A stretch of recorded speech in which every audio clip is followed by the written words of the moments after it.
ছেলেদের চুল রাখার সুন্নতি নিয়ম সমূহ কি কি? তিন ভাবে চুল রাখা সুন্নত: জুম্মা, লিম্মা, অফরা। কান বরাবর, কাঁধ বরাবর, দুইটা মধ্যখান বরাবর, এই তিন ভাবে চুল রাখা সুন্নত। আর পুরো মাথার চুল ছোট করা জায়েজ আছে।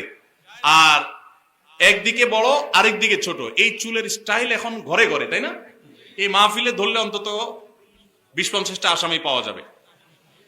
এদিক দিয়া বিশাল বড় বড় চুল, আর এদিক দিয়ে চেঁচে ফেলছে পুরো, আছে না?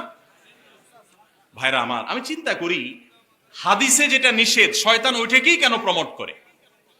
আপনারা অনেকে জানেন না হয়তো, নবী সাল্লাল্লাহু আলাইহি সাল্লাম কাজা করতে নিষেধ করেছেন। কাজা মানে হলো মাথার এক পাশে চুল আছে, আরেক পাশে চেঁচে ফেলছে।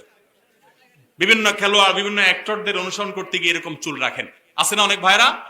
এটা গুনাহের কথা, এবং এরকম চুল রাখা জায়েজ নাই, এগুলো উদ্ভট।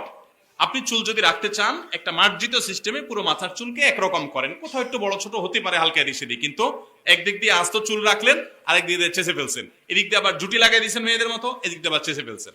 এরকম বিভিন্ন রকম করে চুল রাখা জায়েজ নাই। আল্লাহ আমাদের বোঝার তৌফিক দান করুন।